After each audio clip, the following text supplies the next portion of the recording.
Good afternoon, folks. This is Deb Delapiana, and this is your short take. Sorry, I have not been around for a few days, but I've not been feeling well. I'm feeling a little bit better today.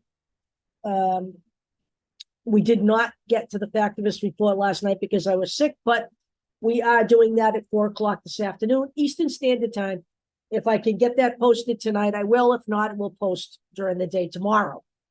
But for today's short take, I want to remind everybody that it's election season and we live in Misinformation Nation. We have been in Misinformation Nation now since 2016. You know, all of this stuff on social media started in 2016 with the election of Donald Trump, where we had Russia creating multiple fake accounts on all kinds of social media sites to spread misinformation about the Democrats, rather, and Hillary Clinton, because Vladimir Putin essentially wanted Donald Trump in office. And no, Vladimir Putin didn't sit there flipping votes from his little, hidey hole in the Kremlin. That's not what happened. But what they did was influence voters here in the United States, and they have every intention of doing that again in 2024. You can count on that. All right.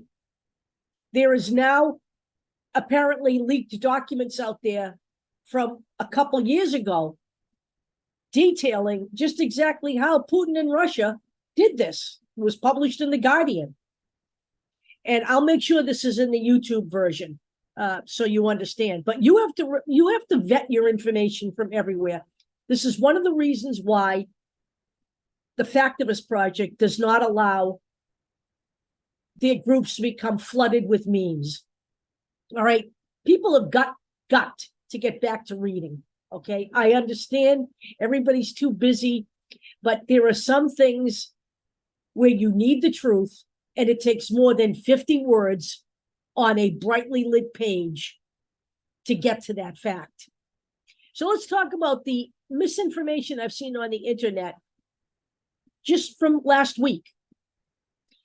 One I'm really surprised at, Meidas Touch, because I follow Meidas Touch, but I saw this video from them stating that Aileen Cannon took herself off the documents case, Judge Cannon.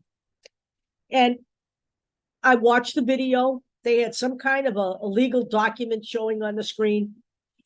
So I went afterwards to look for that information because, quite frankly, I'm at work all day and I have my phone with me and the news just continually scrolls across my screen. So even though I'm working, when I have a minute, I pick up my phone and I check. I saw none of that anywhere all day long. And I've seen none of that anywhere since that video on Friday when I saw it. In fact, I've seen articles out there stating that is false information, that Aileen Cannon has not recused herself from the case and that she has no intention of doing so. That's the first surprising bit of misinformation I saw. But then I saw some on Twitter. X, sorry. The really current cesspool of misinformation. This is where you can go to see how the right wing views Donald Trump, and he's usually all buffed up with muscles and tattoos on his chest. On his best fucking day, he never looked like that. So if you want it, we can start with that level of misinformation as a baseline, okay? But there was a picture of these gates open in this with some scenery in the background. And it looked like a desert, basically.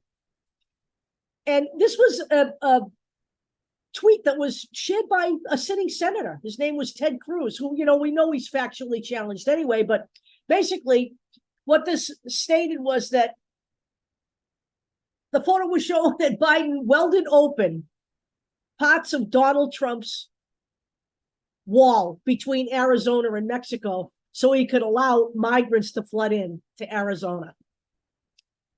Actually, what the photos are of floodgates that must remain open during Arizona's rainy season. They call it a monsoon season. We have seen that at Burning Man, by the way, this past weekend. And those gates are to be left open for water to escape.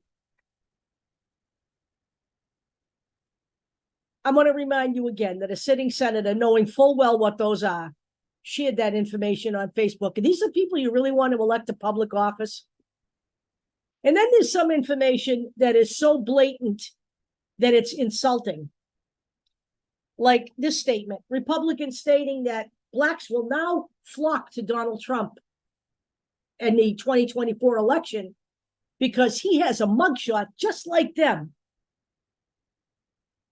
That's an unusual way to try to win over voters, by insulting them. I mean, to me, that's not just misinformation. That's singularly one of the most racist statements I have ever seen published anywhere. But it's only fitting that it's on Elon Musk's venue. And then there's misinformation of another kind. Misinformation where things are left out of the media. Let's see if I can share this, because this is the only one I really want to do. And I'm doing it because I think this is important. And so do several of my colleagues. I wasn't going to include this, but they convinced me to. So there's an article from the Associated Press that says, Pope says some backward conservatives in the U.S. Catholic Church have replaced faith with ideology. That's a big thing here in the United States, ideology, especially when it comes to religious ideology. And what we've seen over the last couple of election cycles are a lot of Hispanic voters gravitating towards Donald Trump as he, engages his Christian nationalists, and they spread their ideology about how poison everything has become. Kids are being groomed. There's a complete lack of morals on the left-wing side of life. And you know what? When the Pope of the Catholic Church comes out and basically states that people have replaced faith with ideology, and that there are some, let me just read you some of the statements he made. There is a, quote, very strong, organized, reactionary attitude in the U.S. church, which he called backward. He warned that such an attitude leads to a climate of closure, which is erroneous. And then he went on to say, the vision of the doctrine of the church as a monolith is wrong.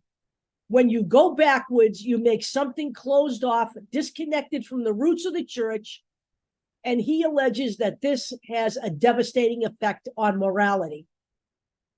And then he went on to say, I want to remind these people that backwardness is useless, and they must understand that there is a correct evolution in the understanding of questions of faith and morals that allows for doctrine to progress and consolidate over time.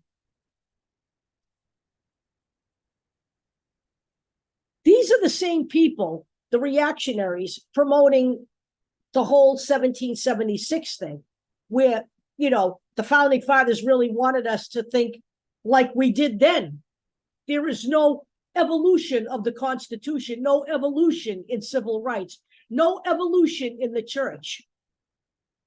And to keep that information out of the public venue when voters could use that, certainly Hispanic voters need to see that, to understand that. That is misinformation of a different kind, but it is misinformation nonetheless. That's basically all I've got for you today. It's important that you vet everything, because we vet everything, especially if you're posting in our groups. You need to make sure it's accurate, because we will. I will talk to you all later.